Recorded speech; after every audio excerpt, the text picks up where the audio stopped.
Buenísimo. Entonces, ahora sí, solamente contenido.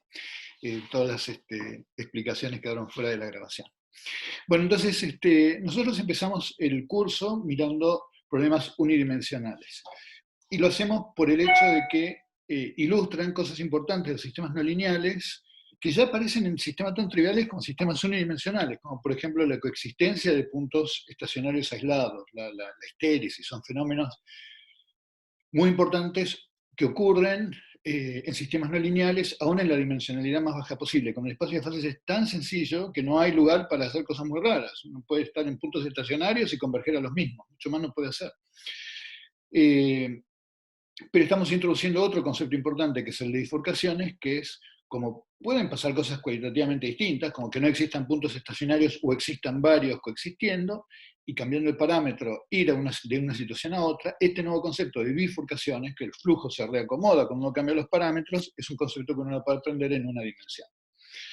Un mapita de cómo sigue el curso es, después vamos a empezar con 2 dimensiones, sistemas lineales bidimensionales, que va a ser una clase muy ploma.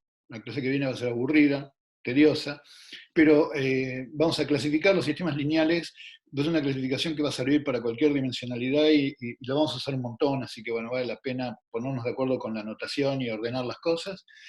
Después vamos a ver qué pueden pasar en sistemas bidimensionales no lineales, y después vamos a hacer un salto cualitativo, porque cuando vayamos a dimensión 3, van a aparecer cosas realmente sorprendentes, atractores extraños, caos, sistemas realmente complejos, y después vamos a, después de estudiar cómo reconstruir esta información sobre la estructura de estos flujos complejos a partir de los datos y cómo analizarlos y demás, vamos a pasar a problemas de análisis de sistemas complejos espaciotemporales y mecanismos de generación de complejidad para dimensiones arbitrarias. Ese es el mapa. Así que estamos haciendo pasos de bebé, baby steps, estamos con sistemas unidimensionales.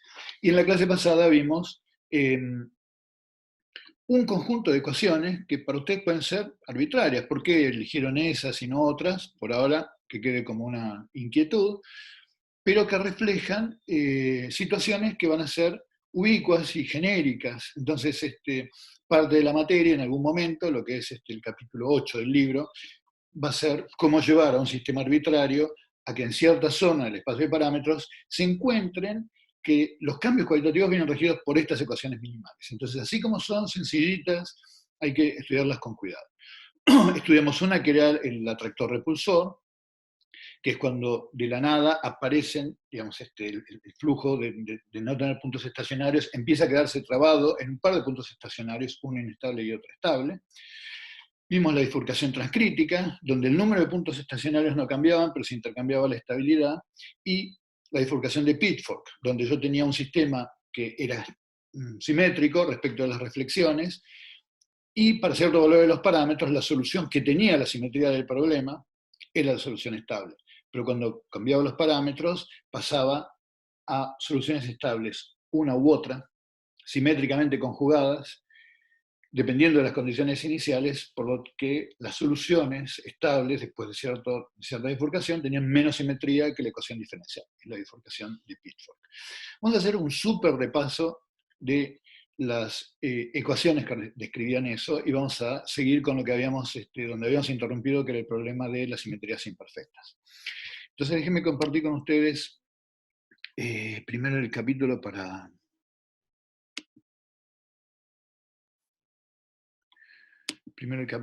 recordar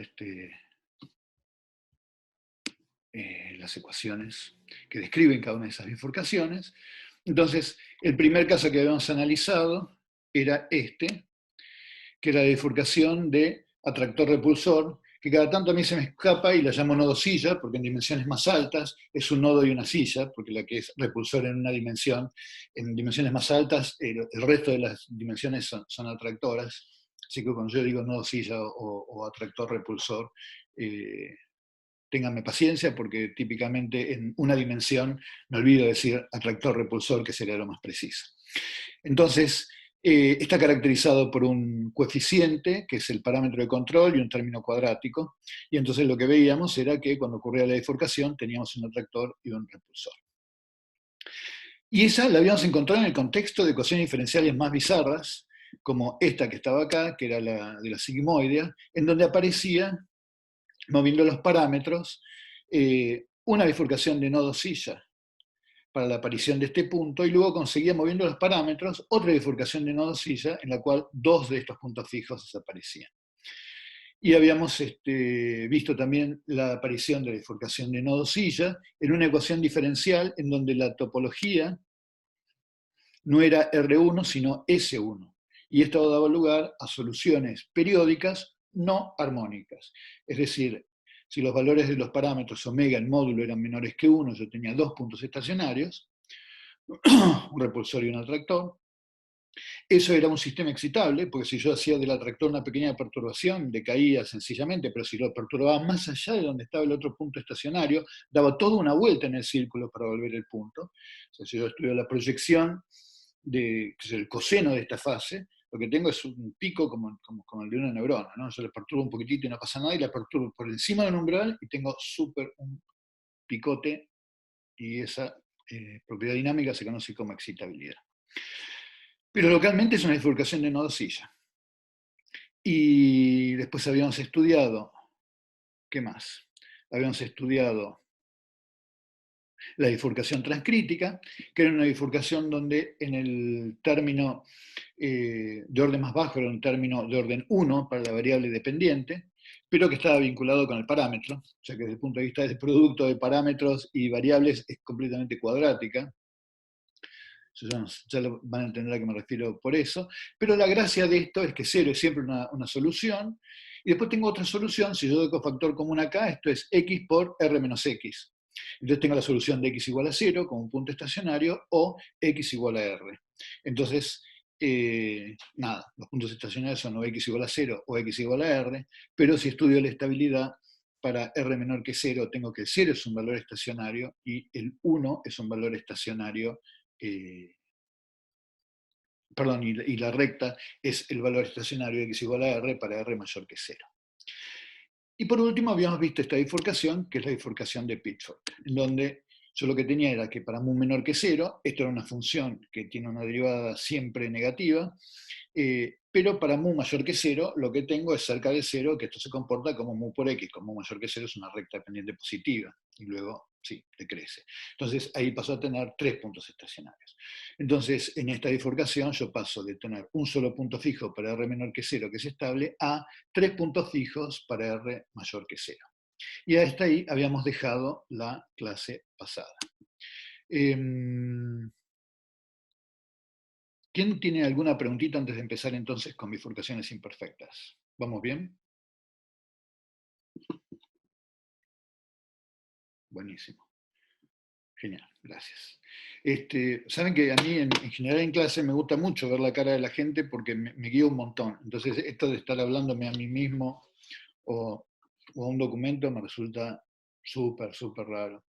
Bueno, todo nos resulta raro, todos, ¿no? En estos días. Qué sé yo. Una vida suficientemente larga se ve de todo. No, este no era. Perdón. Que justamente me pareció que en el libro estaba un poquito pobre, así que lo reescribí esto. Ah, acá está, sí. Entonces, habíamos terminado la clase pasada analizando qué era lo que ocurría, no ahora con el proceso de que en la bifurcación las soluciones tengan menos simetría que la ecuación, sino con el hecho de que la ecuación misma sea imperfecta. Y el ejemplo que a mí me gusta dar es el de tratar de apretar una tarjeta en una situación que es completamente simétrica, las fuerzas son simétricas, la mecánica de esto en principio es simétrica, yo puedo doblar la tarjeta para un lado o para el otro, compararlo con el hecho de qué es lo que ocurre si la tarjeta es una tarjeta de verdad, como la que uno tiene en la billetera en el pantalón y por lo tanto un poquito más cómoda, en cuyo caso ya la ecuación diferencial que describa eso va a reflejar el hecho de que el problema no es completamente simétrico. En términos de las ecuaciones, lo que tenemos es que si yo perturbo a la ecuación diferencial, si yo perturbo la ecuación diferencial, lo que tengo es Bueno, si quiero romper la simetría desde afuera, o sea que el problema tenga una simetría imperfecta, yo lo que tengo que hacer es colocar términos que obviamente no sean invariantes ante la simetría, que en este caso es la simetría de reflexión, cambiar x por menos x. Así que bueno, el término más bajo es uno de orden cero. Si yo ahora cambio x por menos x, esta ecuación diferencial no queda igual. No queda igual. Entonces, si yo quiero mirar los puntos estacionarios, ahora lo que tengo que hacer es simplemente igualar esto a cero. Por lo tanto, tengo que buscar las intersecciones entre mu x menos x al cubo y la recta menos alfa cero. Entonces, fíjense que si yo tengo mu menor que cero, que acuérdense, en el caso de simetría perfecta quería decir que el x igual a cero era solución atractora, estacionaria. Si yo ahora estoy en ese rango de mu menor que cero, lo que voy a tener es que los puntos fijos no van a ser cuando la cúbica esta corte a cero, sino cuando la cúbica esta intersecte al alfa cero. Entonces, en principio, la solución estacionaria que yo tengo antes de que ocurra la bifurcación, todo el rango de mu negativo, no es mu igual a cero, sino es un valor chiquitito negativo, bueno, chiquitito en la medida en que alfa 0 sea un módulo chiquitito, pero en principio si es una perturbación va a ser un número pequeñito, y entonces, para mu menor que cero, yo lo que voy a tener es una solución que está un poquito corrida respecto de cero. Entonces, esa es la solución que yo tengo para mu menor que cero. Ahora, en el problema de simetría perfecta, esa solución perdía estabilidad cuando yo tenía que el mu pasaba a ser mayor que cero. Sin embargo, acá, mu mayor que cero, no cambia el número de puntos estacionarios del problema, porque todavía yo puedo tener que mu sea igual a cero o un poquito mayor que cero y todavía no aparezcan nuevos puntos estacionarios. Porque los nuevos puntos estacionarios van a requerir que el mu sea suficientemente grande como para que la pancita de la función cúbica sea tangente a la recta.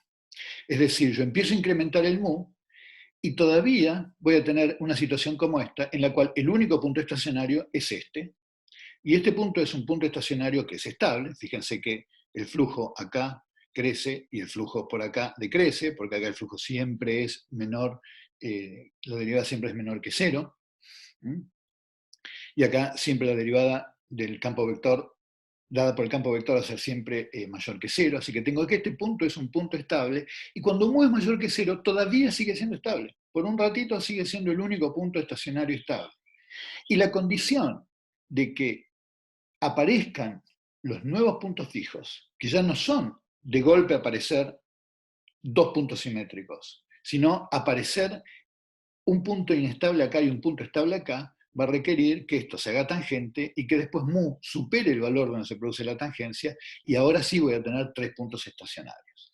Entonces los puntos estacionarios van a ser el que ya venía de antes, y guarda, este que venía de antes que era cercano a cero para mu es bien negativos, ya para esta altura no es tan cercano a cero. Este valor, que lo podemos pensar como la perturbación de lo que hubiera sido el cero, y este. Pero estos dos ahora aparecen en una bifurcación de nodosilla. Entonces la condición de aparecer estos dos puntos estacionarios, que finalmente, fíjense que cuando mu es súper grande, imagínense, esto es una cúbica así enorme y esto es un número pequeñito, yo no voy a distinguir esta situación de la situación con la simetría perfecta. No la voy a distinguir. Lo mismo para mu muy negativo. Para mu muy negativo, yo voy a tener un punto fijo que está corridito respecto de cero para abajo, muy poquito. Para mu muy grande voy a tener tres puntos, dos estables y uno inestable en el medio.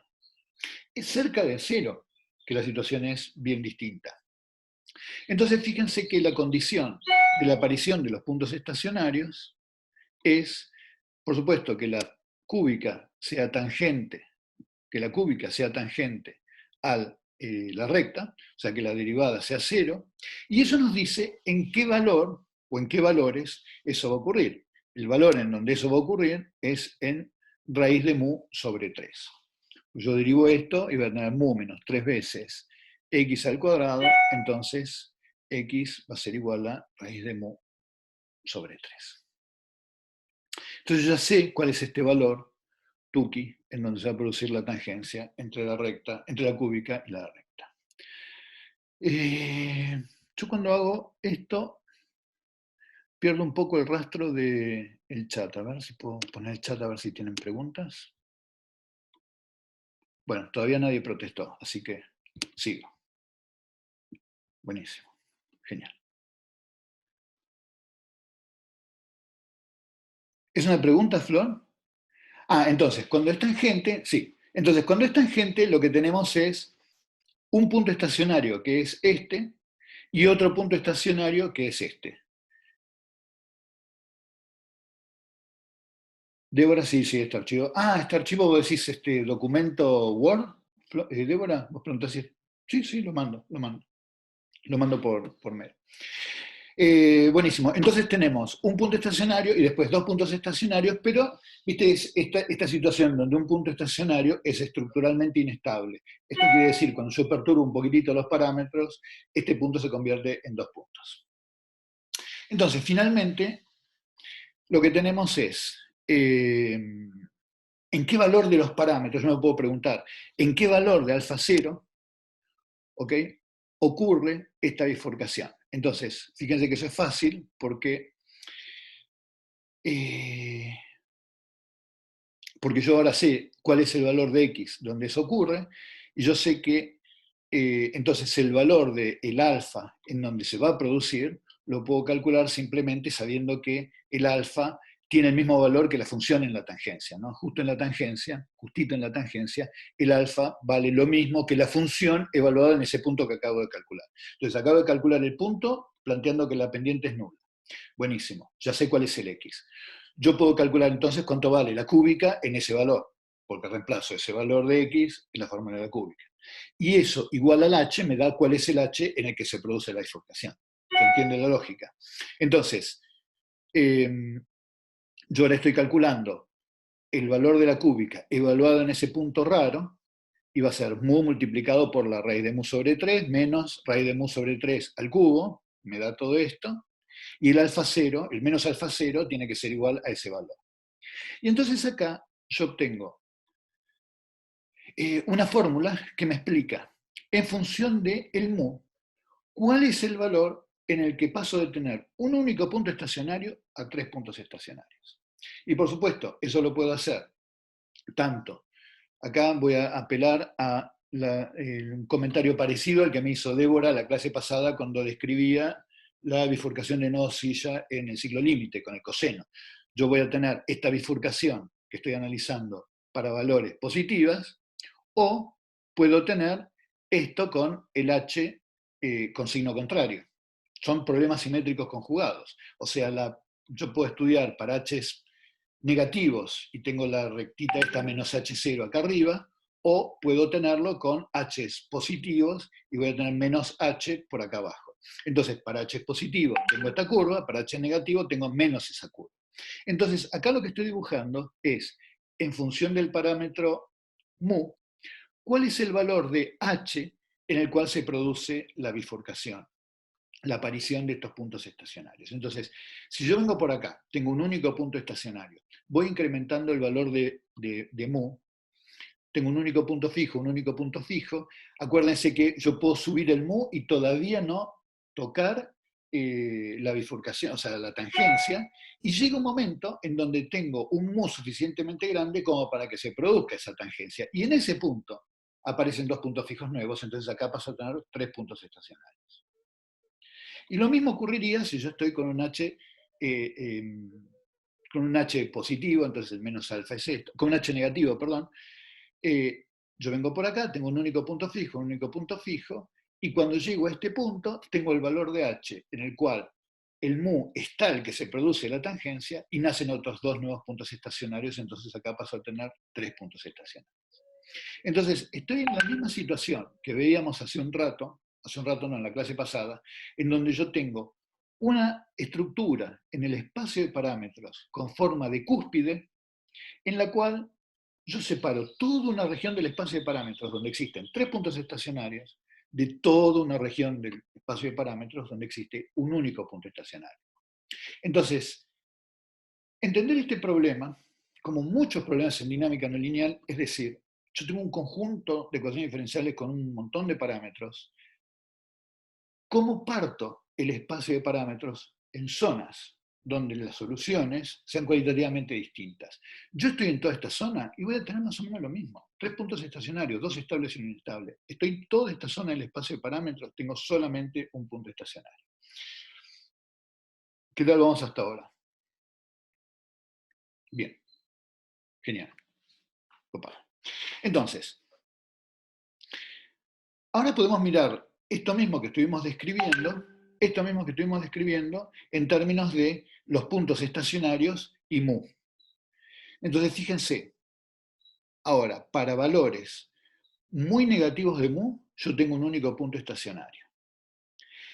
Y a medida que yo empiezo a incrementar el mu, y como decía antes, para mu's súper grandes, yo tengo los 3 puntos estacionarios, uno inestable y 2 estables. Entonces, nada, fíjense que tiene sentido. Si yo tengo una ecuación que es mu por x menos x al cubo y el h es un h chiquitito, y bueno, para x muy grandes, o para mu's muy grandes, o mu's muy chiquitos, y bueno, nada, ese parámetro, esto es una perturbación que me indica poquito.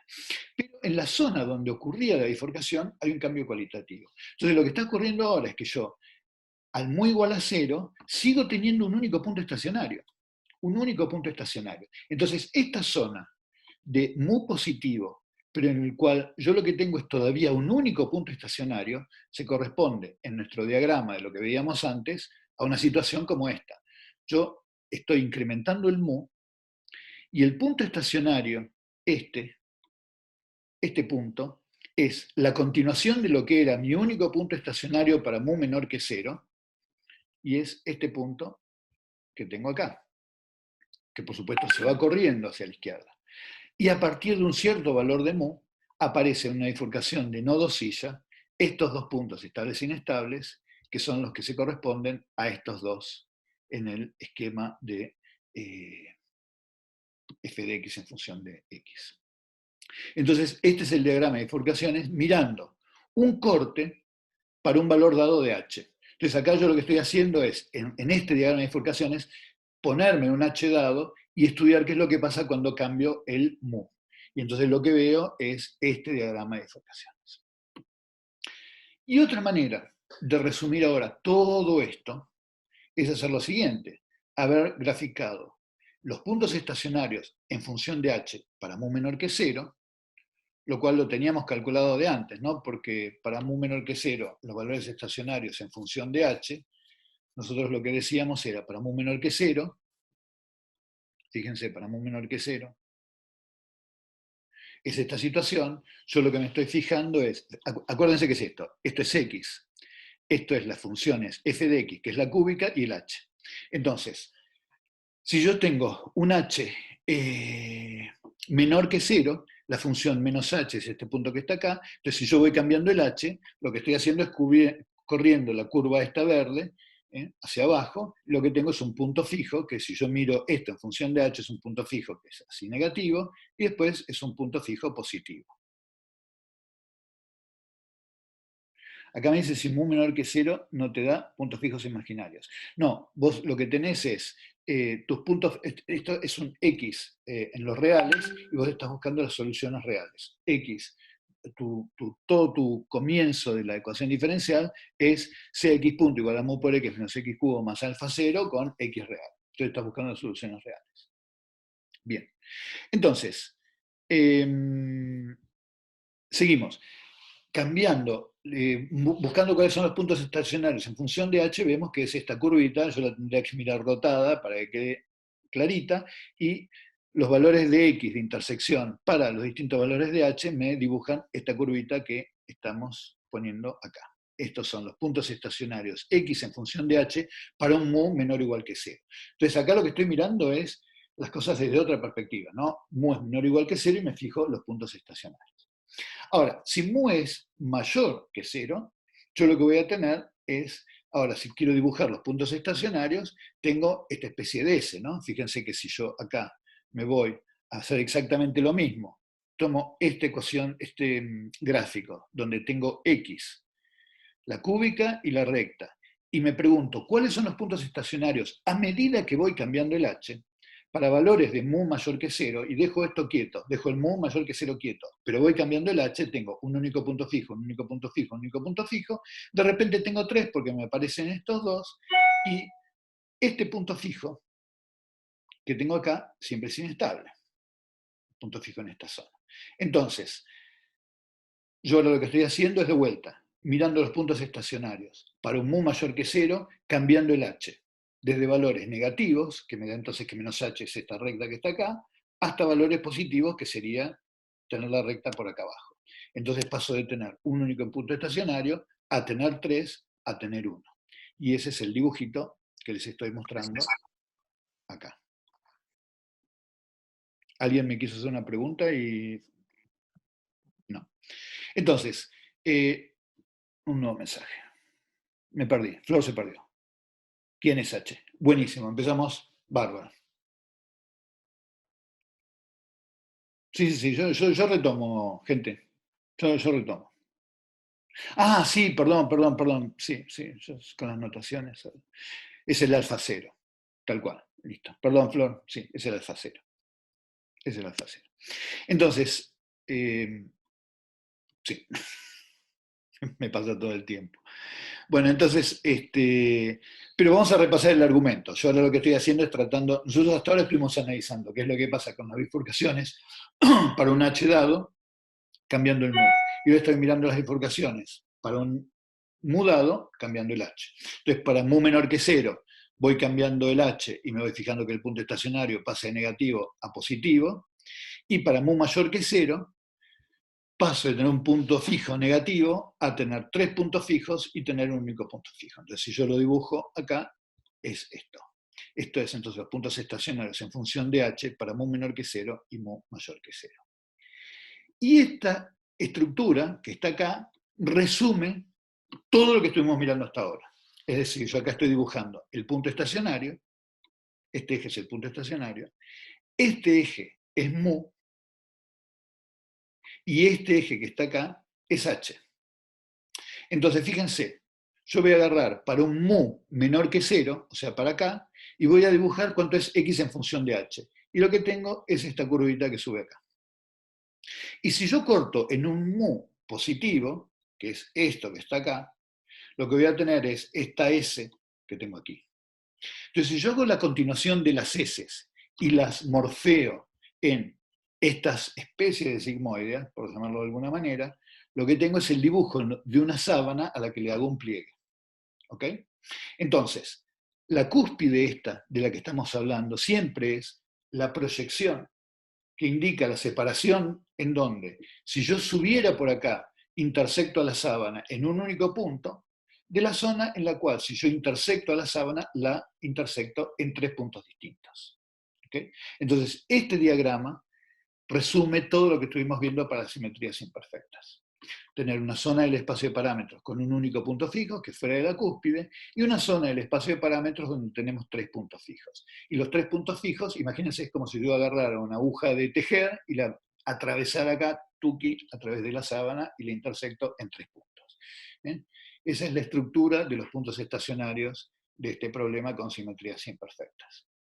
Entonces, si yo, de vuelta, agarro este problema y tengo una simetría imperfecta, y lo agarro por un valor de mu por acá, yo no voy a distinguir que yo tengo un bias inducido por la simetría, porque yo tiro condiciones iniciales por acá, tiro condiciones iniciales por acá y voy a parar a este lado o a este lado.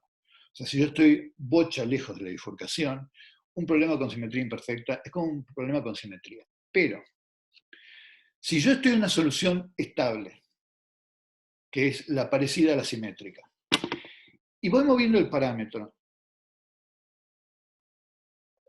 lo que ocurre es que yo me quedo siempre cerca de la solución esta que tengo acá.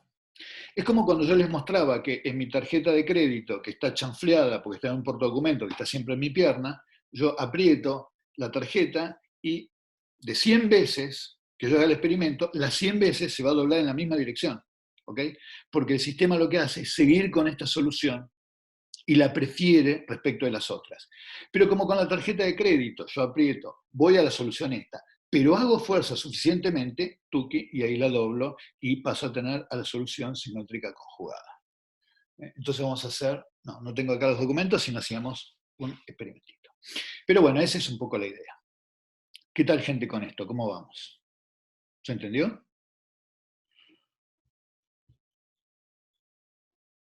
Buenísimo. Genial. Grande. Me parece que la proyección de la sábana. Bien. En el gráfico 3D, ¿qué hay en los ejes? Perfecto. Bueno, vamos a ver. Ahora viene el momento en donde... Entonces, a ver, ¿qué va en los ejes? Vamos a ver por partes. Entonces, vamos a ver... Rosario me dice, me perdí con la proyección de la sábana. En el gráfico de 3 dimensiones que hay en los ejes... Bueno, perfecto. Entonces, lo que tenemos es esto. ¿Qué es el tema de la sábana? La sábana se construye, de vuelta, poniendo juntos estos diagramas de bifurcaciones para distintos valores de mu que estoy dibujando acá arriba. Entonces, en este eje tengo el mu. Entonces, en este eje tengo el mu. Entonces, para dibujar esta sábana lo que hago es cortes y para cada valor de mu dibujo cuál es el punto fijo en función del h. Entonces, el punto fijo en función del h para mu's negativos, si yo estoy por acá, para valores de mu's negativos, lo que voy a tener es una función en donde la pendiente es siempre positiva. Y entonces tengo este corte que está acá. Para mu's positivos, yo lo que vi es que x en función de h es una s. Entonces, para cualquier valor de mu's positivos, si yo dibujo la curvita esta, lo que tengo es una s. La sábana es el resultado de haber dibujado para todos los mu's estos dibujitos que tengo acá arriba, que son cualitativamente distintos en función de que se haya producido la tangencia o no se haya producido la tangencia. Entonces, este eje está marcando el puntito en donde, o sea, esta cuña está marcando los valores de h y mu donde se producen las tangencias. Entonces, sobre esta curva, sobre esta superficie, lo que estoy haciendo es dibujando los puntos estacionarios. Entonces, el tercer eje, este eje Z, lo que tiene es el valor del punto fijo estacionario. Y acá tengo el valor de mu y acá tengo el valor de h. Entonces, ¿por qué digo que es una sábana? Porque yo, para los valores de x, de mu y h, o mu y alfa 0, perdón por eso, en donde tengo 3 puntos estacionarios, lo que quiere decir es que los puntos estacionarios van a ser agarrar ese valor de parámetro y fijarme, tuki, cuál es el valor de la función ahí. Pero esto tiene un valor acá, que es cuando yo intersecto esta sábana acá abajo, otro valor acá, que es cuando intersecto a la sábana acá, y otro valor acá, que es cuando lo intersecto acá arriba. Lo que quiere decir eso es que yo estoy en un mu y un h, tal que un mu y un h, tal que tengo un punto estacionario y un punto estacionario. Entonces, cuando digo, agarro una aguja y la paso en un valor dado de h y mu y busco las intersecciones, lo que estoy diciendo es, agarrar un mu, ponerle un mu positivo, suficientemente grande, elegí un h, elijo el h acá, y fíjate cuáles son los puntos estacionarios. Si tengo 3 puntos estacionarios. Eso es lo mismo que haber dicho que agarro la aguja de tejer y intersecto la sábana acá y la sábana acá arriba. ¿Ok? Entonces, en resumen, estos 3 ejes representan el mu, el valor de la constante que rompe la simetría del problema y los valores estacionarios. Buenísimo, genial. Bueno, perfecto, ahí está, los tengo todos. Bueno, genial. Entonces, de alguna manera, este ejemplo retoma esta idea de que en ecuaciones diferenciales, que aparentemente son bien distintas, encontramos escenarios que se repiten. Y esos escenarios que se repiten inducen a pensar que problemas muy complejos, desde el punto de vista de lo que son sus cambios cualitativos, sus bifurcaciones y demás, pueden analizarse en términos de ecuaciones más sencillas. Y eso es un poco el gusto de a dónde vamos cuando nos planteamos ir hacia el asunto de formas normales y de buscar las ecuaciones diferenciales más sencillas representativas de este fenómeno. Entonces, este fenómeno de tener la alternancia de un punto fijo, tener tres puntos fijos a través de una cúspide, es un ejemplo de cosas que vemos en una variedad de ecuaciones diferenciales y que queremos resumir de alguna manera en un marco elegante y sencillo, porque lo vamos a ver en un montón de casos. Bueno, vamos a ver un poquitín, porque para cambiar de tema preferiría hacer una pausita. Vamos a ver entonces esto que les decía, de que esto es básicamente lo mismo que veíamos antes, y por eso de que es lo mismo que veíamos antes, es lo mismo que veíamos, por ejemplo, cuando teníamos la sigmoidea. Y estudiábamos una ecuación diferencial que era completamente distinta, una expresión completamente distinta, pero aparecía exactamente lo mismo de la intersección de una función con una determinada curvatura y una determinada pendiente, intersectándose con una recta. Y entonces determinábamos una zona del espacio de parámetros donde pasábamos de un punto fijo a tres puntos fijos. Y estas dos curvas, que eran las dos curvas de bifurcación de nodo-silla, intersectando en un punto que era una cúspide. Y vamos a ver que en problemas de dimensión más alta ocurre exactamente lo mismo. Bueno, vamos a ver qué tenemos de chat. La cúspide es exactamente esa puntita. Es ese lugar donde las bifurcaciones de nodo-silla ocurren simultáneamente. Fíjate, desde el punto de vista geométrico, qué es lo que quieren decir. Vamos a ir al problema más fácil, al de la bifurcación imperfecta, y te lo muestro en un dibujito sin problema. ¿Cuál era? Para que lo cerré, qué papa frita que soy.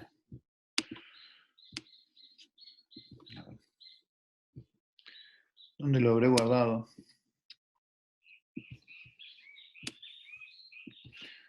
O sea, no tengo ningún problema en compartirlo si lo vuelvo a encontrar en mi vida. Acá, simetría imperfecta. Entonces, vamos a compartir esto.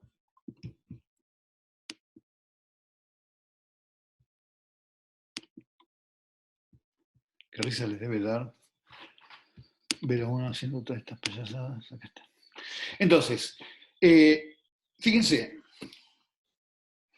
si yo me voy a mirar cuál es el valor de los parámetros en los cuales ocurre la tangencia, yo voy a tener que, en principio, para un valor dado de mu, yo voy a tener la posibilidad de tener una tangencia para un h, que es tal que tengo la tangencia acá arriba, y también para ese mismo valor de mu, yo lo que voy a tener es que se produce una bifurcación de nodo-silla para los valores de h en donde se ocurre esta tangencia que tengo acá. Entonces, eso lo que quiere decir es que para ese valor de mu, yo tengo dos posibles valores de h en los cuales ocurre una bifurcación de nodo-silla. Que es lo mismo que decir, cuando yo tengo un triangulito de estos que tengo acá, que tengo para un valor dado de mu, estos dos valores de h en donde se producen tangencias. ¿Está bien? Ahora, si yo ahora hago el mu más chiquitito, o sea, la pendiente la hago menor, el valor de h en donde ocurre esta tangencia y el valor de h donde ocurre esta otra tangencia son menores.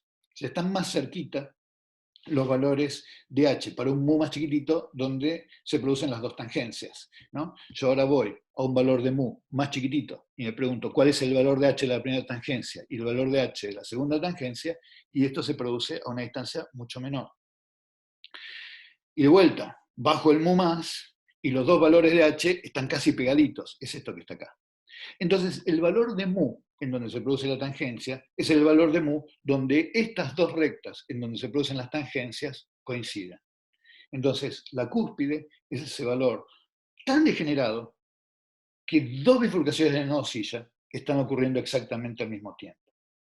En términos, por ejemplo, de la sigmoidea, es el valor de la pendiente de la sigmoidea en cero, en donde exactamente cuando yo paso, el codito de arriba y el codito de abajo, para robarle la palabra a uno de ustedes que no me acuerdo quién era, ocurren el mismo valor.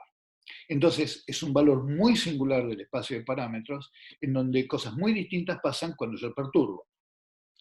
Y eso también es una cosa muy interesante para tener en cuenta, que es, cuando uno estudia un problema no lineal, es muy pagador agarrar y estudiar qué es lo que ocurre en las zonas de parámetros en las cuales el sistema está súper degenerado. ¿Por qué? Porque si yo voy a los valores donde las cosas están súper degeneradas, yo sé que estudiando el entorno de ese punto voy a ver exactamente todo el escenario de cosas posibles. ¿Qué quiere decir con esto? Si yo voy y me meto a estudiar un problema no lineal acá y estudio qué es lo que ocurre en el entorno de este punto, paga un montón. Déjame ir un poquito más atrás. Yo tengo un sistema no lineal y me pongo acá en el espacio de parámetros y estudio qué es lo que pasa en el entorno de esto y no aprendo nada porque lo único que voy a ver es un punto fijo que siempre es estable. No pasa nada. Si soy un poquito más arriesgado y estudio un problema no lineal donde existe una degeneración, por ejemplo acá, que es, mira que tengo un punto fijo y después tengo una tangencia, digo, si tengo una tangencia y la perturbo voy a pasar de tener ningún punto fijo en el entorno a tener dos puntos fijos en el entorno. Gano un montón.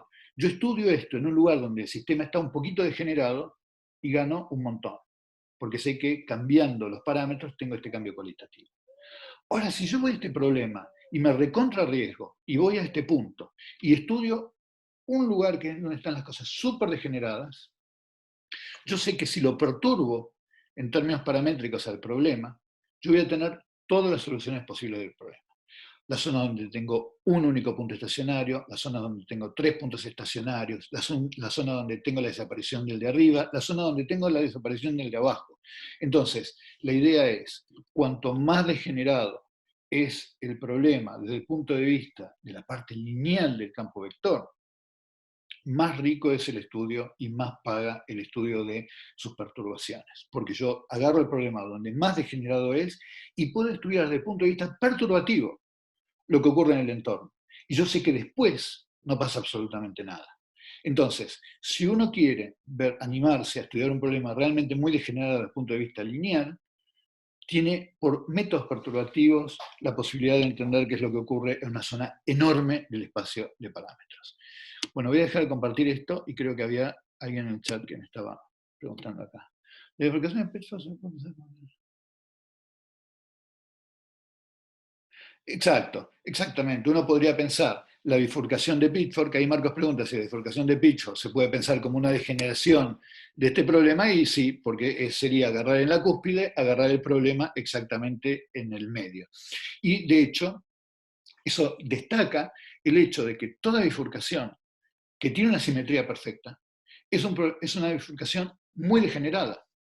Porque yo tuve que demandar cosas, como por ejemplo que no tuviera ningún término par, en particular el de orden cero, lo cual es una gran degeneración. Solamente es genérico en el marco de tener una simetría. Entonces, eso es lo que tienen las simetrías. Las simetrías le dan a un problema la posibilidad de aparecer en forma robusta cosas que en principio son absolutamente no genéricas. Yo tengo algo no genérico, que es la desaparición de un término de orden cero en un desarrollo de Taylor, y lo tengo porque impongo una simetría. Y en el marco de la simetría, obviamente no va a aparecer. Entonces la simetría hace estructuralmente, digamos, estable cosas que en principio no lo son. Entonces uno puede, por eso es que uno ama a las simetrías, porque una vez que uno tiene asimetrías, bueno, nada, uno tiene argumentos para saber que hay un montón de términos que no van a estar presentes en sus ecuaciones, etc. Restringe a variedades específicas la dinámica, bueno, ya vamos a hablar un montón de eso porque hay un capítulo que creo que no está en este libro, pero está en el libro que les mandé, el que escribimos para IOP en los 90, en mediados de los 90, ahí hay un capítulo sobre bifurcaciones en presencia de simetrías y es un tema que me gustaría dar en el curso. Así que, bueno, es un temón. Bifurcaciones en presencia de simetrías es un temón. Bueno, vamos a hacer una cosa, vamos a hacer una pausita, si bien es un poquito corta esta parte, pero la siguiente quiero hacer una separación. Así que si les parece, lo que voy a hacer es dejar de grabar 5 o 10 minutos, nos arreglamos el mate y nos encontramos en un ratito. ¿Alguna duda antes de cortar? Bueno, buenísimo. Entonces, en 10 minutos nos vemos.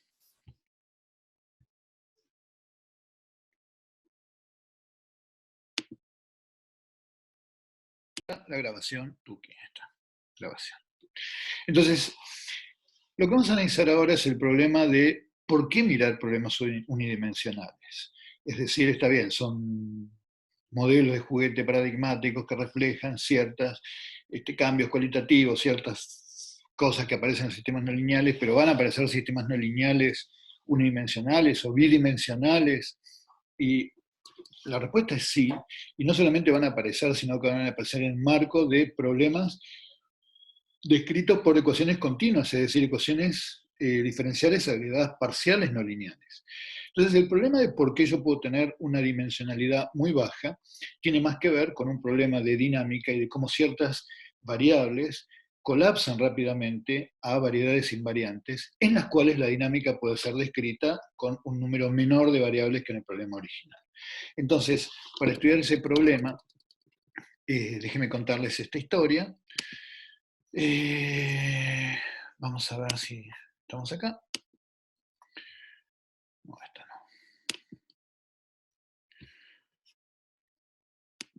A ver si.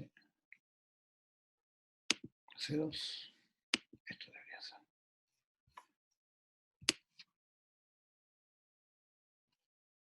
No sé dónde. Esto voy a hacerlo.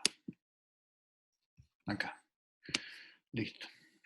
Entonces, la historia que les quiero contar para introducir este tema es una historia que es muy, como se diría en inglés, near and dear, los problemas de la física, porque básicamente, déjenme poner el chat así, cuando no entienden algo y protestan, las puedo ver, porque tiene que ver con esta, si quieren, esta enorme aventura intelectual que fue después de 2000 años de física aristotélica pasar a la física galileana o newtoniana.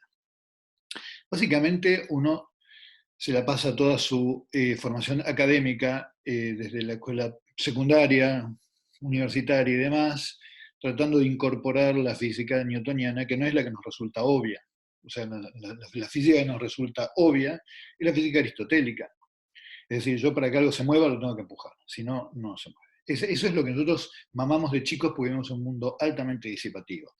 Y nos llevó como humanidad de pensamiento sistemático, sacarnos de encima los 2000 años de física aristotélica, donde básicamente eso se formaliza, para llegar a esta síntesis intelectual, que es un gran avance intelectual de Galileo, que es que en principio, bueno, nada, si yo pudiera hacer abstracción de las interacciones de una partícula con el universo, entonces esas partículas, en la ausencia de interacción, continúan con su estado de movimiento.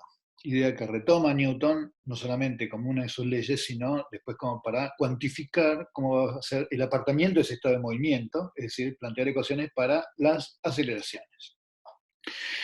Pero, claro, entonces este concepto que uno aprende como inercia es un concepto que desde el punto de vista intelectual le llevó a la humanidad bocha. O sea, Sapiens Sapiens anda dando vueltas acá por este planeta, no sé, hace 150.000, 200.000, 300.000 años.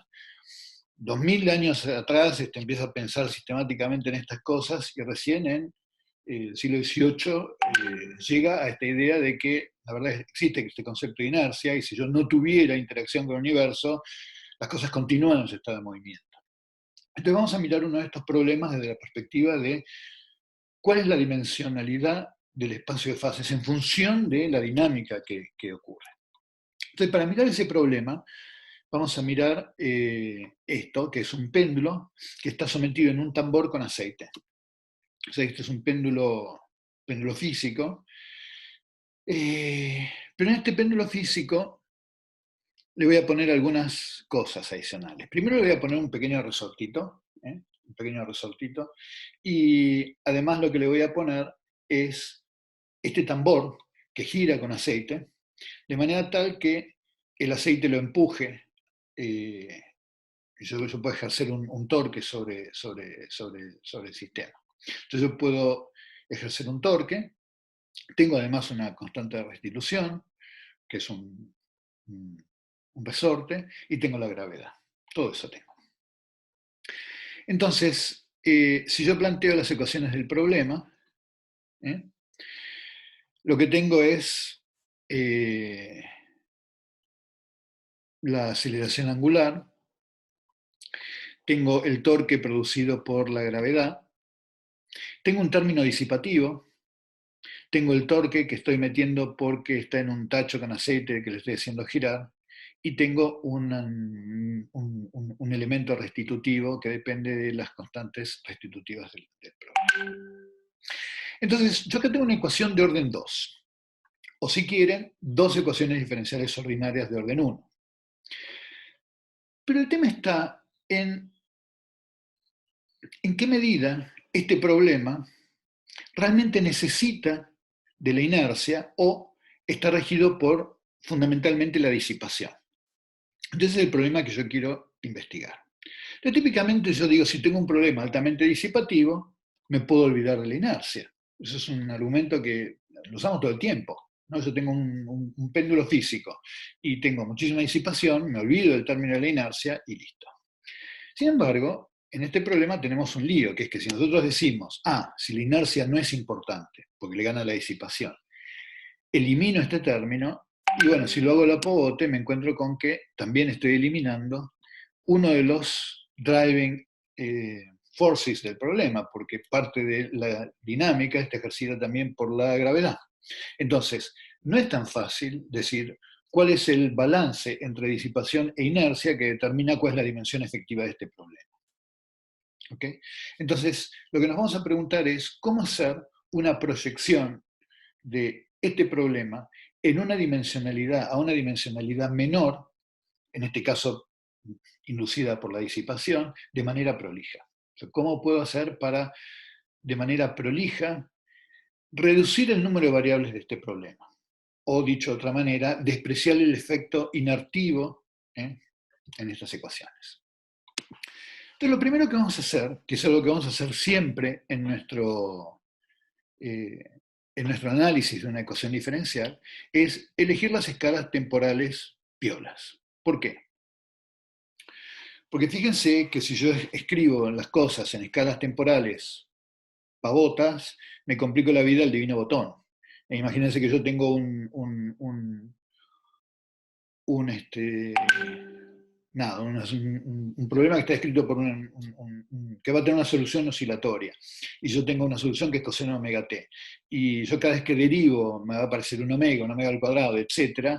Yo lo que voy a hacer es empezar a tener ecuaciones en donde los distintos términos pesan muchísimo, innecesariamente, pues yo podría haber elegido el omega igual a 1, eligiendo la escala de tiempo, y tengo la vida más fácil y un montón de problemas numéricos no van a aparecer porque los términos se van a quedar acotados a tener el mismo orden. Entonces lo primero que tenemos que hacer es elegir las escalas de los problemas de manera tal de simplificarnos la vida. Entonces lo primero que hacemos es pensar que voy a buscar cuáles son las escalas temporales más adecuadas para mirar este problema. Y para eso lo que digo es, al tiempo lo voy a escribir como un factor de escala por tau. Entonces voy a meter una escala dentro del problema de manera tal que cada vez que yo tengo la derivada de omega de tita respecto de tau, yo tengo 1 sobre t, la derivada de tita respecto de tau. Buenísimo. Eso quiere decir que la derivada segunda de tita respecto de t dos veces es 1 sobre t cuadrado, la derivada segunda de tita respecto de tau dos veces. Entonces estoy metiendo una variable adimensional y un factor de escala que por ahora lo estoy eligiendo, lo tengo libre. Entonces, si yo meto todo eso en la ecuación diferencial, dividiendo por m, o sea, divido todo por m, que acá me queda b sobre m, acá me queda gl, acá tau sobre m y k sobre m. Cada vez que aparece la derivada segunda me aparece un 1 sobre t cuadrado, cada vez que aparece la derivada primera me aparece un 1 sobre t, y lo que tengo es esto que está aquí. Entonces, ahora yo lo que puedo hacer es lo siguiente. Vamos a elegir al factor de escala de manera tal de que este coeficiente valga 1. Entonces voy a elegir a t, de manera tal que d sobre t sea igual a mgl. O sea que el t sea igual a la disipación sobre mgl. Entonces, ese es el parámetro que acompaña a la disipación. Yo lo que voy a intentar hacer es ver en qué condiciones puedo despreciar el término de la derivada segunda. Es decir, en qué condiciones puedo despreciar el término inertivo. Entonces, lo que vaya con el seno de tita es una cuestión de orden 1, y al elegir que el t sea igual a esto, lo que me estoy garantizando es que el término de la derivada de t respecto de tau va a sobrevivir. Es un término, digamos, que va a sobrevivir a mis simplificaciones. Tengo estas cosas de orden. Entonces, con esta elección de t que yo hice, que t es igual a b sobre mgl, yo lo que tengo es que, reemplazando acá en L sobre GT cuadrado, lo que me queda, al reemplazar que T cuadrado es igual a B cuadrado sobre M cuadrado, G cuadrado, L cuadrado, es que el primer término es igual a esta porquería que está acá. Y ahora sí estamos en condiciones de decir en qué combinación de los parámetros yo puedo despreciar el primer término respecto del segundo. Porque el segundo término, al haber elegido t de manera tal que esto valga 1, voy a tener un coeficiente de orden 1, y yo lo que puedo hacer es elegir entonces a m de tal manera que m cuadrado sea mucho más chiquitito que b cuadrado sobre gl cubo, y por lo tanto el primer término me va a quedar despreciable.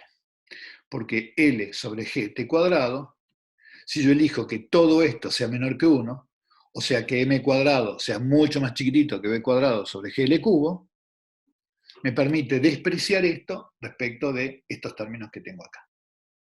Entonces, yo lo que tengo es, ahora, si elijo a la masa de esta manera, puedo en la ecuación diferencial olvidarme del término inertivo. Fíjense que no es lo mismo decir que m tiende a 0 a decir que m cuadrado sea mucho menor que b cuadrado sobre gl cubo. Es decir, lo que estamos haciendo es comparar la masa con algo de unidades de masa, pero que involucra combinaciones de los parámetros del problema con la disipación. Entonces, en esas condiciones, mi ecuación diferencial queda como una ecuación de orden 1. Me queda la derivada de tita respecto de tau igual a estos dos términos, bueno, todos estos términos que tenía acá. O sea que lo que estoy haciendo es simplemente pasando.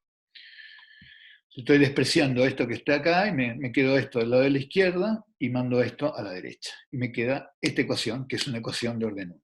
Que dicho sea de paso, es una ecuación muy parecida a las ecuaciones que estuvimos estudiando hasta ahora. Nosotros hasta ahora estuvimos estudiando la derivada de tita respecto de tau como una constante menos el seno de tau.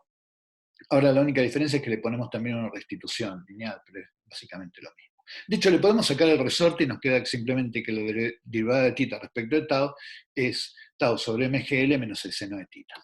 Saquémosle el resorte y nos queda eso. Entonces, acá viene una cosa que es reinteresante. Tenemos un problema que era bidimensional y pasa a ser un problema unidimensional. Entonces, desde el punto de vista de la dinámica newtoniana, el problema original necesitaba dos condiciones iniciales para tener una solución única, pero ahora tenemos una ecuación diferencial de orden 1 y por lo tanto necesitamos una única condición inicial. ¿Qué es lo que pasa dinámicamente como para que yo pueda olvidarme de la segunda variable, para que sea irrelevante el valor de la segunda derivada? Entonces, la respuesta a esto está muy buena.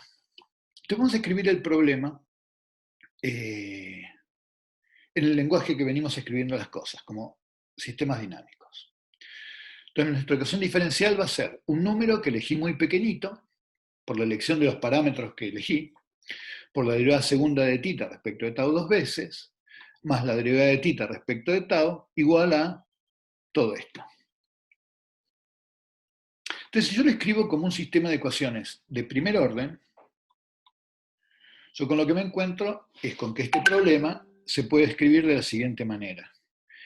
La derivada de tita respecto de tau es igual a omega, y la derivada de omega respecto de tau es 1 sobre epsilon por todo esto. O sea, lo único que estoy haciendo es decir que la derivada de omega respecto de tau es la derivada segunda de tita respecto de tau dos veces, ¿eh? Y entonces es 1 sobre epsilon, porque mando el 1 sobre el epsilon dividiendo, por todo esto que está acá. Donde también, cuando pasé restando la derivada de tita respecto de tau, a la derivada de tita respecto de tau lo llamo omega, porque así bauticé a la derivada de tita respecto de tau, con la primera ecuación. Entonces lo que tenemos es que el sistema de ecuaciones diferenciales ordinarias de dimensión 2 que tenía al comienzo, se escribe como estas dos ecuaciones diferenciales de orden 1. Pero en donde lo interesante es que la segunda ecuación diferencial viene multiplicado todo el campo vector por un parámetro que es 1 sobre epsilon con epsilon pequeñito. Y con esto lo que queremos decir es que este campo vector va a ser enorme, enorme, enorme, salvo que yo esté en la variedad que viene definida por omega igual a esta función de tita. Es decir, cuando omega se iguala a tau sobre mgl menos k tita menos el seno de tita, entonces esto se va a comportar decentemente. Pero si yo llego a estar fuera de eso, lo que tengo es que la derivada del omega respecto de tau va a ir a los tiros. Entonces, déjenme explicar esto en el pizarrón, a ver si se ve.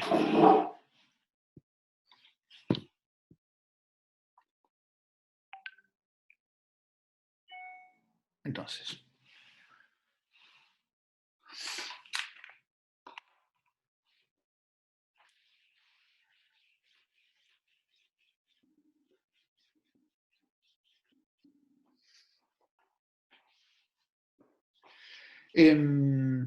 bueno, si a ustedes les sirve el chat para hablarse entre ustedes, yo no tengo problema, pero entonces no lo sigo un poco porque me es distractivo.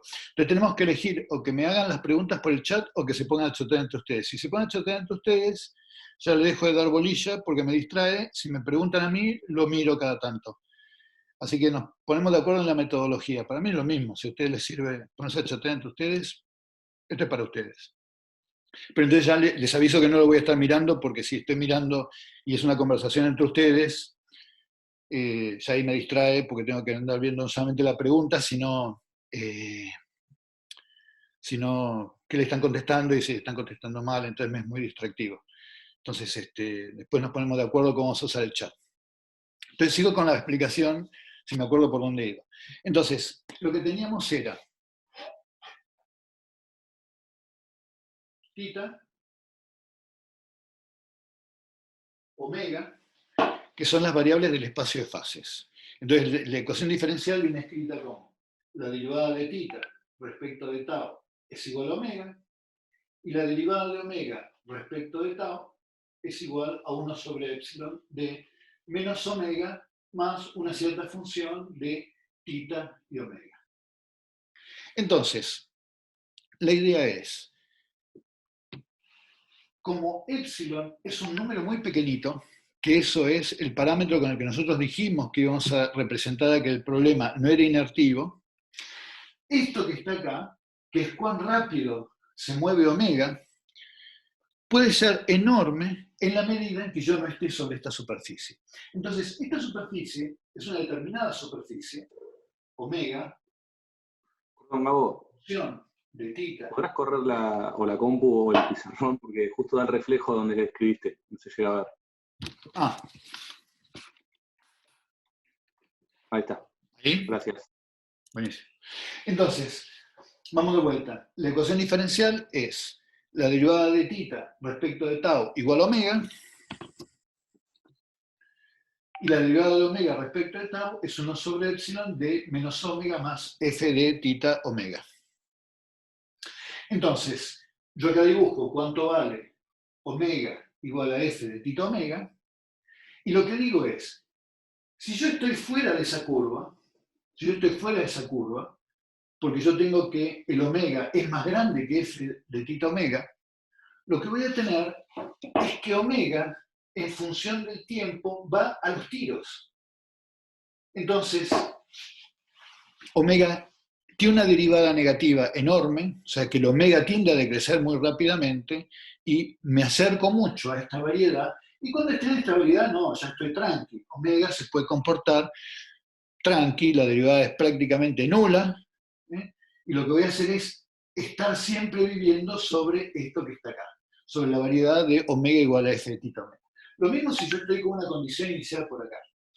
Como estoy con una condición inicial en donde el omega es mucho más chiquitito que esto, entonces esto es positivo, y lo que voy a tener es que omega va a los tiros, y va a ir a los tiros hasta que se acerque aquí. Cuando se acerque aquí, no, bueno, tendrá la dinámica que venga determinada por ¿quién? Por esto, que es una ecuación diferencial de primer orden. Es la derivada de tita respecto de tau igual a f de tita, la derivada de tita respecto de tau. Entonces, yo lo que tengo es que en el problema original, si eso está bueno, hagan un chat aparte, así yo en este puedo leer lo que me tengan que comunicar a mí y ustedes hacen un chat aparte para poder conversar entre ustedes. Buenísimo. Entonces, les decía, lo interesante de esto es que en el problema original yo tengo una ecuación diferencial de orden 2, o sea que tengo dos condiciones iniciales para determinar cada trayectoria. Pero en el límite en donde yo tengo que la inercia es despreciable, yo lo que tengo es un montón de condiciones iniciales que son degeneradas. ¿Qué quiere decir con eso? Que empezar acá o empezar acá, prácticamente lo que van a tener es el mismo destino, porque después de muy poquito tiempo, estas dos trayectorias, que van a ser dos trayectorias separadas en espacio y fase, pero que van a ser muy parecidas, porque las dos van a los tiros hacia esa variedad, van a terminar viviendo en esta variedad y va a ser prácticamente indistinto en qué condición inicial yo las comenzaba desde el punto de vista de omega, porque como la derivada de omega respecto de tau, para todas las que están fuera de la superficie, son enormes, todas esas condiciones colapsan básicamente al mismo valor de tita sobre la variedad lenta. Y entonces ahora la dinámica viene descrita por el problema lento. Entonces cuando la inercia es despreciable, yo lo que tengo es simplemente que estudiar el problema de dimensionalidad menor, que significa haber proyectado en una variedad lenta. Y en esta variedad lenta pueden pasar cosas súper interesantes como bifurcaciones de las que estábamos analizando antes y demás, y por lo tanto, estoy en un problema de dimensión baja como 1, no necesariamente quiere decir que yo voy a tener una ecuación diferencial que vino planteada en dimensión 1, sino que puede ser que simplemente lo que esté haciendo es que hubo un colapso de la dimensionalidad en donde hay una proyección muy rápida a esa variedad. A ver qué preguntas. ¿No me quedó claro? Si para cualquier condición inicial caigo a la variedad lenta. Claro, entonces, sí, tal cual. Entonces, fíjate, si yo tengo dos condiciones iniciales,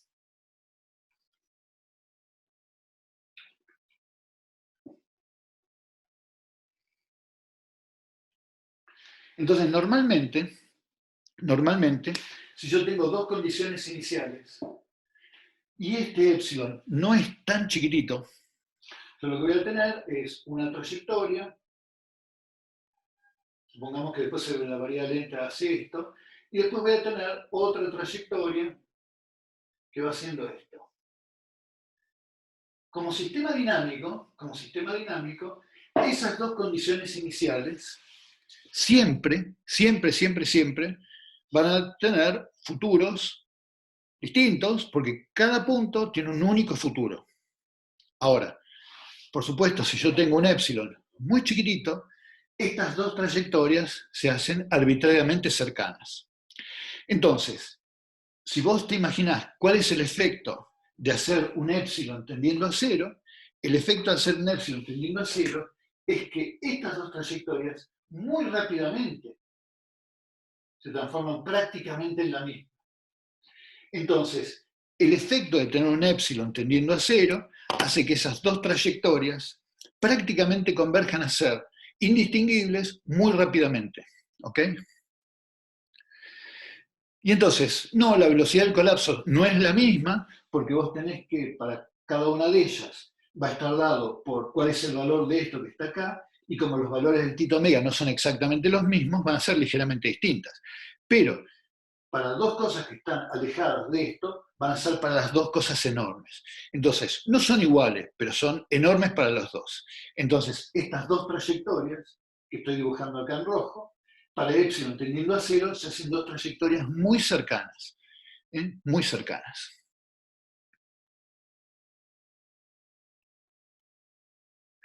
Bien, acá hay una pregunta que me interesa un montón, la de Ensa. Entonces, voy a tratar de responder a todas. La de Sebastián, si el epsilon es cercana a cero, no se indefine la derivada. Bueno, por supuesto, este problema es un problema singular. O sea, es lo que se llama justamente una perturbación singular. En la medida en que epsilon sea muy pequeñito, estos valores son muy grandes. Entonces, claro, por supuesto. Entonces vos lo que tenés es que esto es lo que se llama una perturbación singular. Vos acá lo que estás tratando es con un epsilon distinto de cero y estás aproximando esto como derivadas muy grandes y estás diciendo que las trayectorias se hacen arbitrariamente cercanas y que esto se aproxima arbitrariamente a una variedad. Y si las trayectorias nunca pueden cruzarse en el espacio de fases. No. Y ese es como el big no. Hay dos o tres cosas que yo quiero que se acuerden de la materia. Por ejemplo, sistemas dinámicos. Es un conjunto de variables para los cuales existe una prescripción determinística, lo cual quiere decir que el campo vector es suficientemente suave y por lo tanto cada punto tiene un único futuro. Entonces, en un espacio de fases, las trayectorias nunca se cruzan. Eso hace un cartel así grande. Es como el ABC de esto. Las trayectorias nunca se cruzan. Por ejemplo, súper importante la pregunta.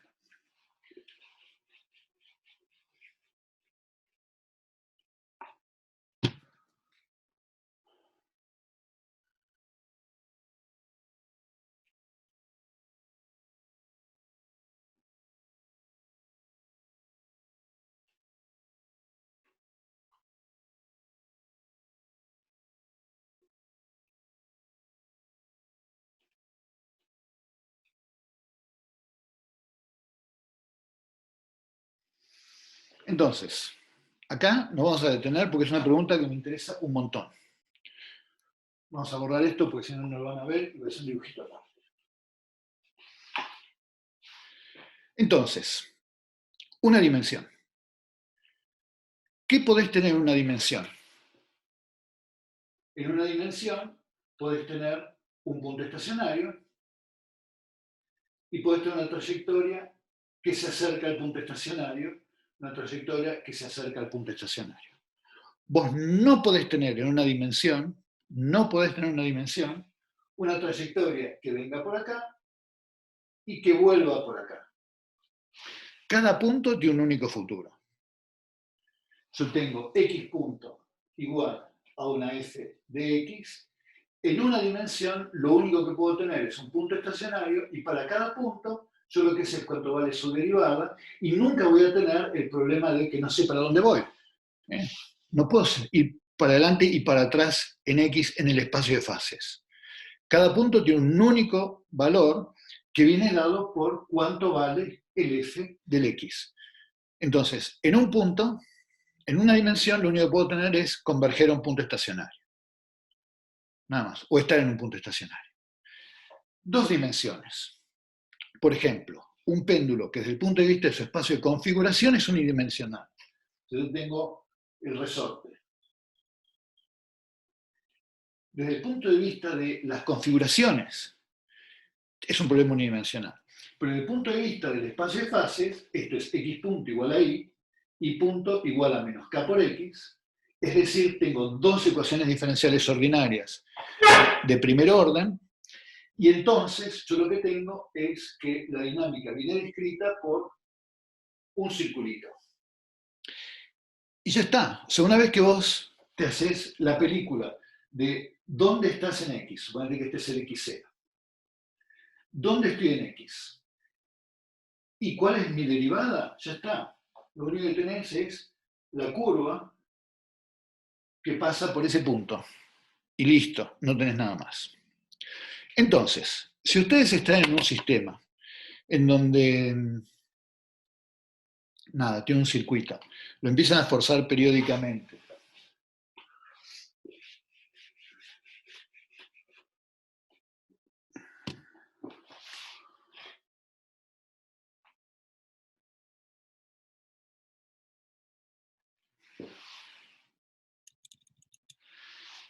Y tienen esto. Pero bueno, qué sé yo, a lo mejor es puedo describirlo en términos de un oscilador lineal forzado periódicamente y tengo una solución sinusoidal. Ahora, si yo agarro y estoy forzando ese circuito y de repente empiezo a ver soluciones que alternan entre grandes y chiquititas, y tengo X, fíjense que si yo agarro y dibujo X y X punto, dígame, ¿se ve el dibujito que...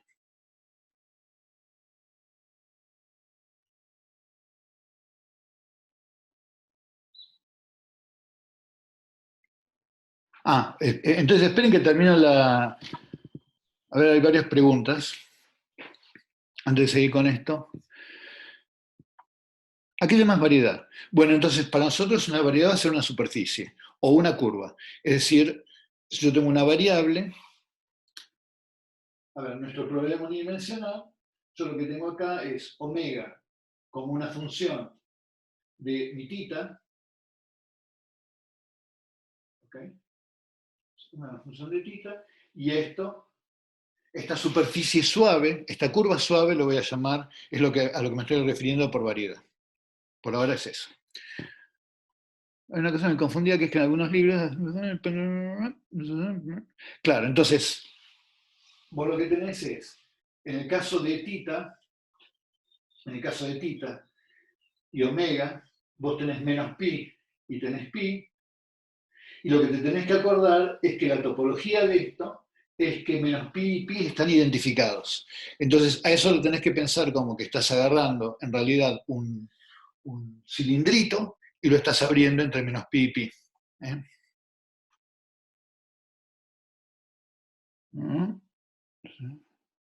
Perfecto, entonces ahora volvemos a los dibujos. Voy a cambiar de marcador porque me dicen que no se ve nada. Entonces, lo que decíamos era que en una dimensión lo único que podíamos tener era converger al punto fijo. En dos dimensiones, lo más divertido que podíamos hacer era tener trayectorias periódicas, pero supónganse que ustedes están analizando un problema en donde, mirando qué es lo que pasa con X de t, tienen algo de este estilo. Oscilaciones donde alternan oscilaciones grandes con oscilaciones pequeñitas. Fíjense que si yo ahora hiciera lo que llama un embedding, o sea, convierto esta representación en una representación compacta de X y de X punto, fíjense que esto que está acá tendría que ser algo así. Yo lo que voy a obtener es un circulito que corresponde a oscilaciones grandes y oscilaciones pequeñitas. Entonces, esto que está acá, el hecho de que exista un punto con dos futuros posibles, quiere decir que no es posible escribir a un sistema dinámico de dimensión 2 que tenga como solución a esto que está acá. Al menos no, sí, bueno, en realidad con ningún par de variables. Entonces, yo voy a necesitar hacer un modelo en términos de X punto y alguna otra cosa, qué sé yo, capaz que es X2 puntos, no lo sé, de manera tal que yo pueda tener una trayectoria en donde no existan autointersecciones. ¿Por qué? Porque en un sistema dinámico, cada punto tiene un único futuro. ¿Eh? Un sistema dinámico es un conjunto de ecuaciones diferenciales ordinarias donde el campo vector es suficientemente suave. En la práctica hay un ejercicio en donde ustedes tienen una ecuación diferencial que parece muy inocente, pero ustedes pueden mostrar que tiene dos soluciones distintas que pasan por cero. Pero ahí lo que ven es que ese campo vector, lo que está a la derecha de la ecuación diferencial, no es suficientemente suave. En un punto dado particular tiene una divergencia. La derivada toma un valor desacotado. Entonces, un sistema dinámico es un sistema de ecuaciones diferenciales donde la parte derecha es suficientemente suave y cada punto tiene una solución única. Entonces, esto es la prescripción determinística de cómo se mueve un sistema. Entonces, en un sistema dinámico, cada punto tiene un único futuro. Y si ustedes tienen un comportamiento suficientemente complejo, eso es indicativo de que existen muchas variables que están participando en eso, en ese proceso dinámico. Bueno, ¿vamos bien? ¿Preguntas? Hola, bueno, fenómeno. Además, como no les veo la cara, yo cuelgo a hablar cualquier cosa, no sé ni siquiera. Sí. Bueno, pero estamos bien, bárbaro. Bueno, cualquier cosa ustedes. Yo tengo una pregunta. Dale, ¿quién es? Soy Flor, Flor Guastaferri. Ay, ¿querés mostrar la camarita si de paso los voy conociendo? No seas tímida. Buenísimo. ¿Cómo era? Sí. Entonces, en el ejemplo que mostraste recién, donde tenés los dos circulitos, si vos quisieras describir eso como un sistema dinámico, tendrías que, por ejemplo, agregar una dimensión. Exactamente, exactamente. Y te voy a mostrar cómo, por ejemplo, cómo típicamente ocurren. Si vos agarrás un sistema no lineal, no oscilador, ok. En física 1, otra de las cosas típicas, en física 1 cuando vos agarrabas un oscilador lineal y lo forzabas periódicamente, ¿te acordás que siempre vos decías, propongo una solución? O sea, vos tenías un oscilador, ¿no? Un oscilador, donde tenías una frecuencia natural, una disipación, y lo forzabas con F0 coseno de omega t. Y lo típico era decir, busco una solución que sea un x0 por un coseno de un omega t más alfa, donde el omega era este omega que vos proponías desde afuera. Y nosotros lo hicimos durante toda la vida eso, en física 1, en física 3, lo hicimos 300 veces, y nos parecía lo más normal y obvio que si vos forzabas algo con una frecuencia, ibas a encontrar que el sistema iba a terminar respondiendo a esa frecuencia. Eso es algo que ocurre solamente con los sistemas lineales, que vos siempre vas a encontrar, independientemente de cuál es tu frecuencia y cuál es la frecuencia que le gustaba al sistema, una solución que tenga la frecuencia del forzante. Esa idea de que un sistema lineal subroga su voluntad siempre al forzante y termina oscilando con la frecuencia del forzante, le pasa solamente a los sistemas lineales. Yo voy a encontrar siempre una solución, tendré para un alfa distinto y un x0 distinto, viste que si las frecuencias eran muy parecidas tenías una gran amplitud de respuesta, si las frecuencias eran muy distintas tenías una amplitud pequeñita, que es el concepto de resonancia, pero siempre, nunca dudabas que ibas a encontrar una solución. El tema era encontrarle la amplitud. Ahora, si vos agarrás este sistema lineal y le pones una no linealidad, enseguida la cosa se transforma. Y lo que va a ocurrir es que si vos el sistema, yo tengo X y voy a dibujar acá el forzante, o sea, acá voy a dibujar a X y acá voy a dibujar el forzante. Entonces, si vos agarrás y forzás al sistema con una frecuencia parecida a la que le gusta al sistema, con lo que te vas a encontrar es con que también, como con el sistema lineal, vas a bloquear al sistema y el sistema va a terminar forzando, digamos, oscilando con la misma frecuencia del forzante. Ahora, si vos agarrás uno de estos sistemas y querés forzarlo a una frecuencia que es mucho más rápida que la frecuencia que le gusta al sistema, ponele que lo querés forzar al doble de frecuencia, entonces ahora vos agarrás y lo querés forzar al doble de frecuencia, lo que va a ocurrir es que el sistema va a responder no bloqueándose a esa frecuencia rápida, sino que va a tener que alternar entre una vez que lo sigue muy bien y otra vez como que no llega, ¿viste? Y empieza a tener alternancias entre oscilaciones grandes y oscilaciones chiquititas. Si vos vas al espacio de fases de XX punto,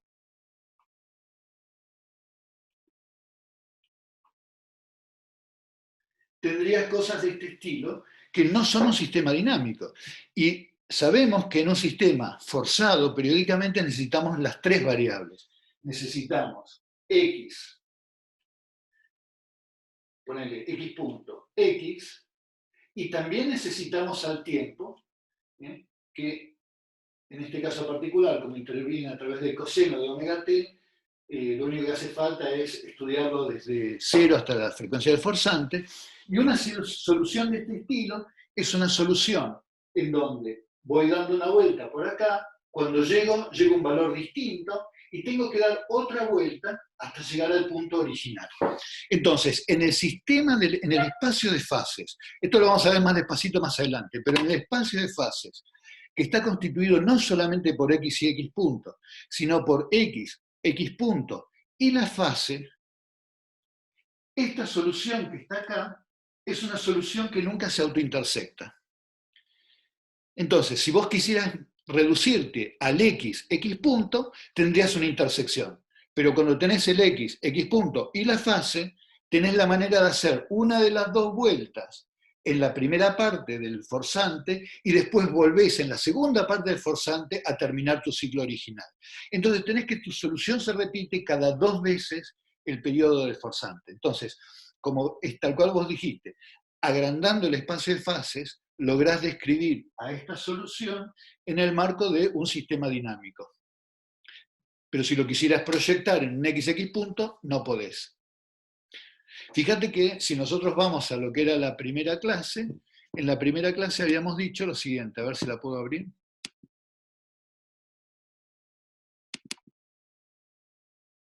Fíjate que en el capítulo 1,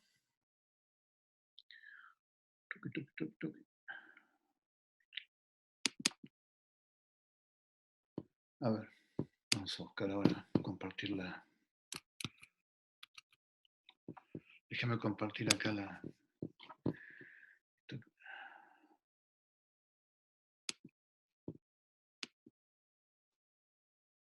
Fíjate que con nosotros describíamos en el capítulo 1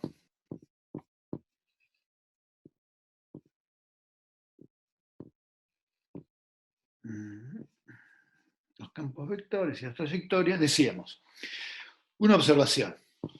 Fíjate que teníamos el oscilador, la masa por la derivada segunda de x respecto de t 2 veces, más la derivada, más la restitución, igual al coseno de omega t, y lo podíamos escribir como un sistema dinámico si hacíamos un truquito, que era decir, al tiempo lo llamo tita, o z acá, z acá.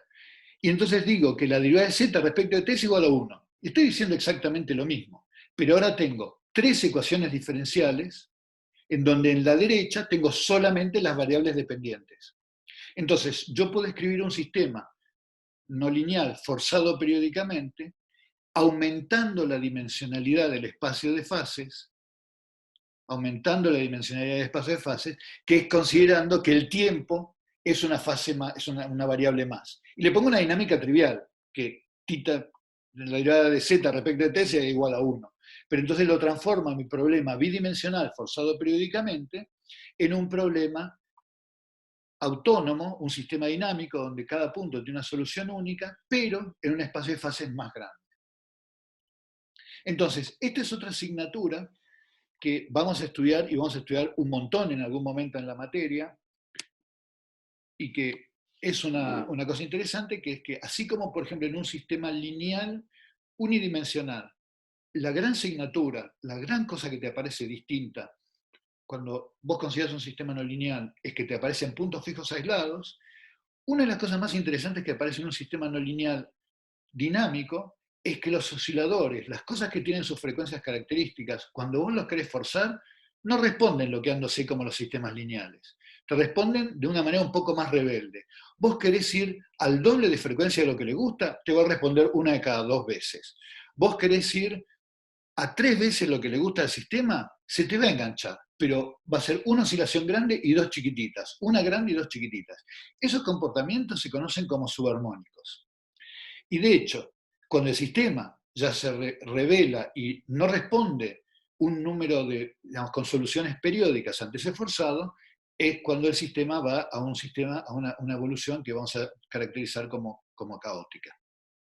Pero siempre que vos tenés un sistema determinístico, tenés que escribirlo en un sistema de ecuaciones como un sistema dinámico donde cada punto tiene un único futuro y le editas al sistema que tenga autointersecciones. Vos agarras un sistema determinístico y ves que tiene autointersecciones, seguro que estás proyectando en un subconjunto de las variables.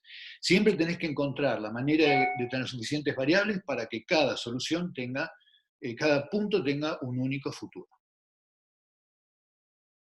Bueno, sobre esto vamos a ir volviendo sucesivamente, pero bueno, es un tema.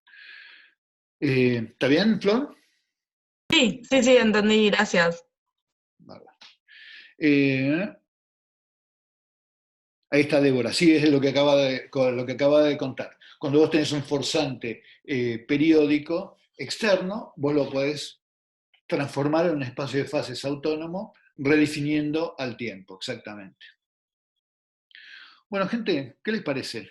¿Estamos ahí? No. Y cuando el forzante no es periódico, yo me quedo con una duda más vieja. A ver, vamos a ir con la duda más vieja primero.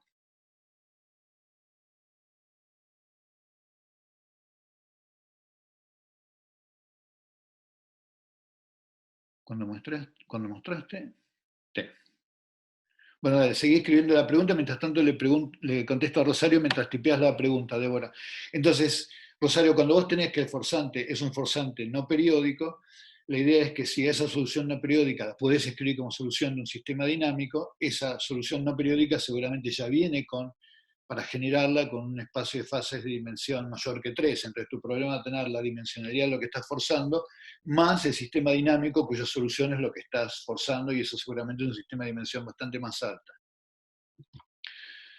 Entonces, estarías integrando un sistema dinámico como solución o como forzante, digamos. La solución claro, exactamente. Ahí está Rosario, ¿no? Sí, exactamente. Entonces vos podés acoplar un sistema y decir, yo tengo un sistema que es un forzante, que tiene una dinámica compleja. Si tiene una dinámica compleja, seguro es la solución de un problema de dimensión, por lo menos dimensión 3, de 3 para arriba. Y entonces eso, forzando en tu sistema anterior, te queda un sistema de dimensión, bueno, la que sea, 3 o la que sea, más las otras. Ok, gracias.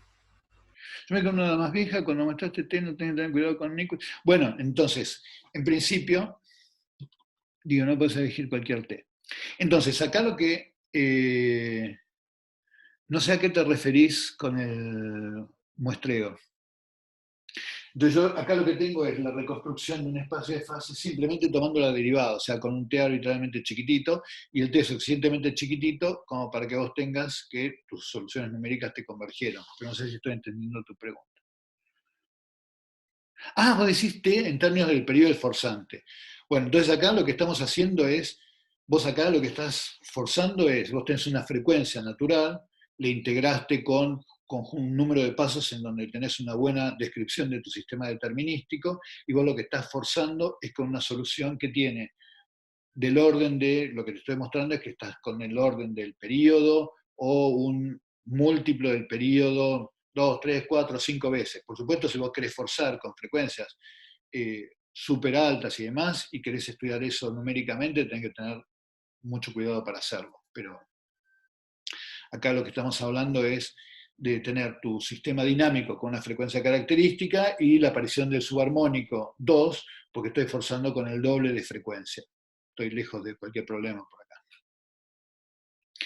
Profe, una pregunta: ¿dónde puedo encontrar los bordes de las clases? Porque ya está en su lista de mails, se refiere a las dos primeras, pero el tema de las inscripciones son los temas. Ah, bueno, fenómeno. Lo que voy a hacer es mandar el... ¿Pero ahora no estás recibiendo, Manuel? ¿No estás en la lista donde estoy mandando las cosas? Bueno, eso me voy a poner las pilas con... Me voy a poner las pilas con Santi para reincorporar a la gente que estaba en la lista original de mails y no está. Yo lo que hice fue, no mandé más los Words, pero mandé directamente el PDF del libro, unas pruebas de galera del libro. Entonces, Débora y Manuel, escríbanle a Santi. Santi les había mandado pero a lo mejor les mandó justamente el mail a la lista, no sé.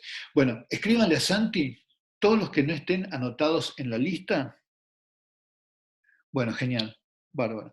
Entonces, Débora habla con Santi para que todos los que estén acá, al menos estén en la lista. Santi me la pasa. Yo definí una lista de contactos de Google, que es a la que estoy mandando los mails, y por ahí lo que hago directamente es les mando de nuevo a todos el PDF del libro, y aprovecho para mandarles la clase esta de simetrías imperfectas. Me parece que eso de preparar las clases así individuales por tema funciona mejor que el libro. Voy a ver si me pongo las pilas y hago eso. Bueno, genial. Bueno, gente, ¿alguna otra pregunta? Vamos a ir cortando entonces. ¿Alguna otra pregunta que tengan?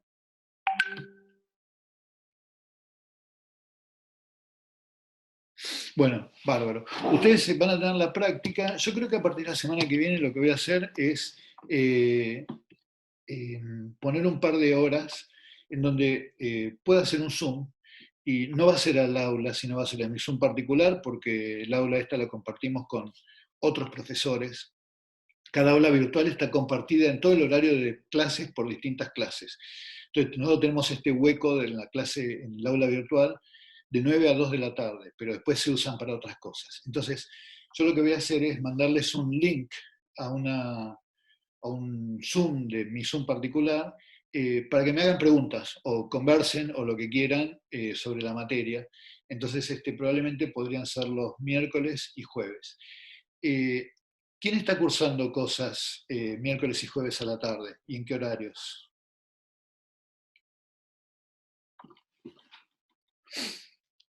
¿Y estructura 1 en qué horario es, Cecilia? Ok, de 17 a 20. Los miércoles, jueves. Y pongamos los martes, por ejemplo. Los martes de 1 a 16, de 3 a 17, 17 a 22. Wow, esto va a ser un challenge.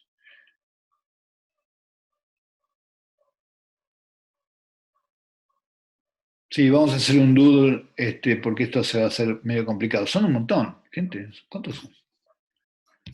Wow, están los 53, impresionante. Increíble, yo pensé que eran muchos menos. Bueno, buenísimo, me alegra que todavía hacemos un montón, vamos todavía. Entonces, vamos a hacer un doodle para hacer un par de horarios de consulta, donde sea para conversar sobre esto. Bueno, gracias, gente, gracias por la buena onda. La verdad que estamos tratando todos de hacerlo lo mejor, y lo vamos a ir aprendiendo en el camino. Bueno, los dejo entonces en la práctica. Santi, ¿andás por ahí? Buenas, aquí estoy. Bueno, che, Santi, lo que les decía a los chicos era que lo que podíamos hacer era que vos termines de grabar, o sea, yo interrumpo acá, después vos grabás tu práctica, nos ponemos de acuerdo nosotros, la subimos y después recién le comunicamos al DF que hagan el link, ¿te parece? Sí, yo ya mandé mail para que suban, para que levanten los archivos de la práctica de la semana pasada. O sea, eso en breve debería estar subido. Buenísimo, gracias. Y escúchame, Santi, la otra cosa es esta. Acá estaban Débora y no me acuerdo si había alguien más, que parece que había con la restricción gente que no estaba en los contactos que habíamos armado al principio. Sí, ayer terminé de armar como las listas definitivas y te las paso. Buenísimo. Mucha gente pidió cambio de mail para esto de poder unirse a los Google Groups y demás. Bueno, entonces tendría que armar de vuelta los grupos de MCA y de NLA, algo así. Yo te los paso, o sea, yo ya los tengo armados, te los paso y es lo mismo que hiciste la otra vez. Buenísimo. Pasámelos con otro nombre, entonces, o... Dale. Bueno, después nos arreglamos. Che, ¿qué van a hacer en la práctica, Santi? Facu va a resolver el problema de luciérnagas y con eso vamos a terminar la guía 1. Entonces me puedo quedar. Sí, si querés. Preparé una clase re linda, Facu. Me imagino. Bueno, entonces me quito la pantalla, pero me quedo viendo la clase. Dale, acordate de hacernos anfitriones a los chicos y a mí. Para allá Y estás grabando todavía. Entonces dejo